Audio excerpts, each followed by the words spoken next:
ഏകീകൃത civil code നടപ്പാക്കാൻ സമയമായെന്ന് supreme കോടതി. രാജ്യത്തെ എല്ലാ സ്ത്രീകൾക്കും തുല്യ അവകാശങ്ങൾ ഉറപ്പാക്കാനുള്ള ഏക മാർഗം ഇതാണെന്നും സുപ്രീം കോടതി ചീഫ് ജസ്റ്റിസ് അധ്യക്ഷനായ ബെഞ്ചിന്റേതാണ് വാക്കാൽ പരാമർശം. തൗഫീഖ് അസ്ലം ചേരുന്നുണ്ട്. തൗഫീഖ്, ഏകീകൃത സിവിൽ കോഡ് ഉടൻ നടപ്പാക്കണമെന്നാണോ സുപ്രീം കോടതി പറയുന്നത്?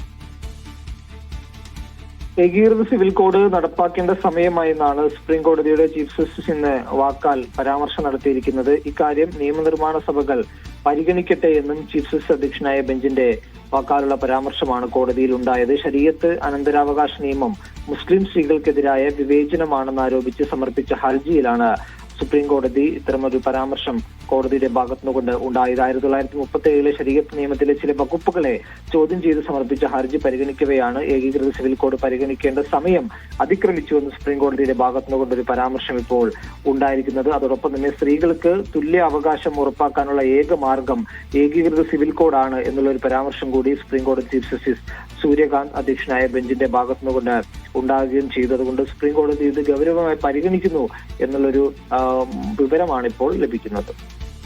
ശരി, ഏകീകൃത സിവിൽ കോഡ് നടപ്പാക്കാൻ സമയമായെന്നാണ് സുപ്രീം കോടതി പറയുന്നത്. രാജ്യത്തെ എല്ലാ സ്ത്രീകൾക്കും തുല്യ അവകാശങ്ങൾ ഉറപ്പാക്കാനുള്ള ഏക മാർഗം ഇതാണെന്നും സുപ്രീം കോടതി ചീഫ് ജസ്റ്റിസ് അധ്യക്ഷനായ ബെഞ്ചിന്റേതാണ് പരാമർശം.